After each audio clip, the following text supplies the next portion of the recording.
ఎంత మాట మాట్లాడి చక్కగా మాట్లాడి అసలు ఎవరు కూడా పక్కకు చూడకుండా విన్నారు, సపట్లు కొట్టిండు, ఆనందంగా పాటలు పాడిండు. ఎంత బ్రహ్మాండం, ఎంత అది బ్రహ్మాండం కాదు ఆయన.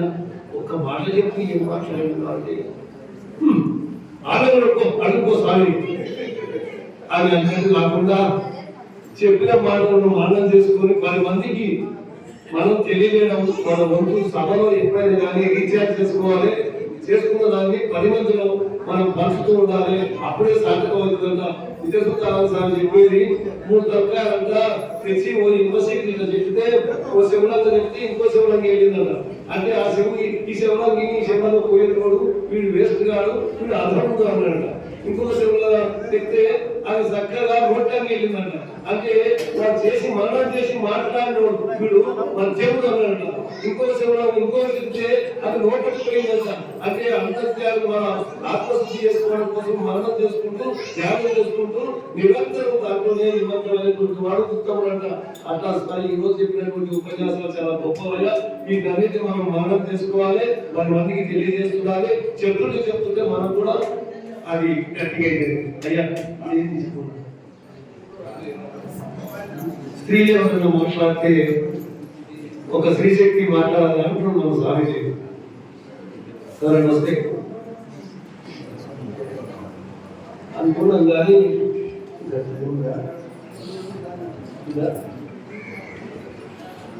రాయకుందా కొద్దిగా ఏమనుకోకపోతే రోజు దగ్గరే ఉన్నాం. ఇదంతా వచ్చింది ఆత్మజ్ఞానం. ఇది ఆఖరి మాకు సాధారణ తీరదు. ఆత్మజ్ఞానం పొందాలి. ఎవరితో మాట్లాడేవారు ఉంటే రావచ్చు. మానవ జన్మ ఎలాంటిదంటే మీకు తెలుసు, వచ్చిన జీవన జన్మ ఎత్తి సచ్చి పుట్టి చివరికి మానవుడయ్యిండు. ఈ మానవుడు ఎందుకైందంటే దేవుడు ఏం చేసినంటే మీకు కొంత జ్ఞానం కలిగిస్తే మంచి జ్ఞానం చేత నన్ను చేరుతానని. నేను చెప్పే మాట పరమాత్మ స్వామి నాకు అవ్వకూడదు.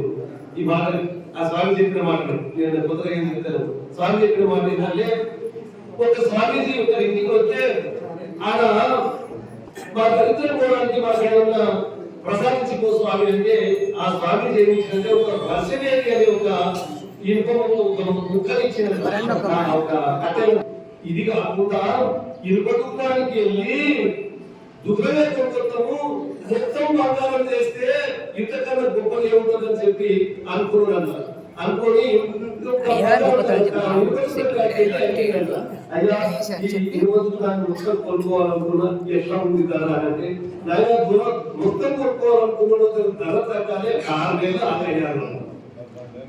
6 నెలలు ఆగితే మళ్ళా ఆగి మళ్ళా 6 నెలలకు వస్తే మళ్ళీ ఇంకా కొద్ది 6 నెలలు ఆగయ్యారు. అంటే సంవత్సరం కలిసిపోయింది. ఈ పరిచయాన్ని ఇచ్చిన ఆయన ఆ స్వామీజీ వచ్చి అయ్యా ఈ సంవత్సరం కలిగి పెట్టినా ఇక నేను నా పరిచయాన్ని నేను తీసుకపోతున్నా అని ఆ పరిచయాన్ని తీసుకొని పోయినట్టు. పోతే ఈ దరిద్రుడు ఏమైంది, దీనికి ఇంట్లో ఉన్న ఇనుప సవాళ్ళకు తాగేయలేదు, ఆ ఇనుప దుఃఖాన్ని కొనుక్కొని అది బంగారం చేయలేదు. చివరికి వస్తే మీరు ఎట్లా ఉండవు అట్టే ఉండనంటారు. ఇది ఎందుకు అది కథ కాదు. ఆయన మానవ జన్మ భగవంతుడు ఇచ్చినటువంటి పరిశీలన లాంటిది. దీన్ని తాకిచ్చి భగవంతుడిని చేరాలి, స్వర్గం చేరాలి, జన్మ లేకుండా చేయాలి, జన్మ రాహిత్యం పొందాలని చెప్పి ఇటువంటి గొప్ప సందేశం ఉంది. ఈ సందేశాన్ని మనం భగవంతుడు అందుకనే ఇచ్చింది. అటువంటిది మనం సంసారంలో పడి మునిగి ఇంట్లోనే పూర్తి సావళిక దగ్గరైనా కూడా ఇది సూత్రాలు సార్ చెప్పేది. అది చచ్చిపోయేటప్పుడు దేవుడికి అసలు లేదంట. అదే దుఃఖంగా ఎవరుడా అంటే శాంసుడు ఎక్కడ అంటే ఈయనే నడుస్తాను, నారాయణ ఎక్కడ ఈయనే నడుస్తాను అని అందరు ఇండియా ఉంటే దుఃఖంగా ఎవరు రాదు అని చచ్చిపోయే ఉన్నారు. ఇది ఆయనకు అవసరమా అంటే ఆయన చనిపోయే ముందర సమద్భావం జాతి సంశయాన్ని మన శ్రీనివాస బ్రహ్మాండంగా చనిపోయేటప్పుడు ఎవరైతే భగవద్నామస్మరణ చేస్తారో వాళ్ళకు మోక్షం ఉంటుందని. అటువంటిది ఇటువంటి మనం సంసారం చేసుకుంటూ ఉండి మన సంస్కృతిలో ఏముందంటే బాల్యము, సంసారము, తర్వాత వానప్రస్థము తర్వాత సన్యాసం అని ఉంటుంది. సరే అందరు సన్యాసులు కాకుండా సరే కానీ వానప్రస్థులు కావాలి.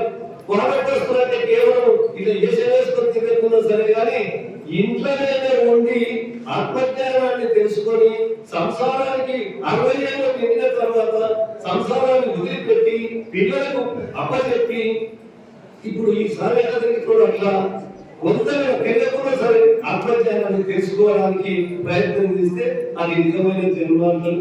అయ్యా ఇప్పుడు దీనికి సమయం ఎక్కువైతుంది సార్. అందరికి సన్మానం చేసి తర్వాత కృతజ్ఞతలు తెలియజేసి ఇక మంగళాన్ని ఇస్తే మనకు సభ పూర్తి అవుతుంది. నాకు తొందరగా ఇప్పుడు 2 మాటలు మాట్లాడతాను. రాజమ్మ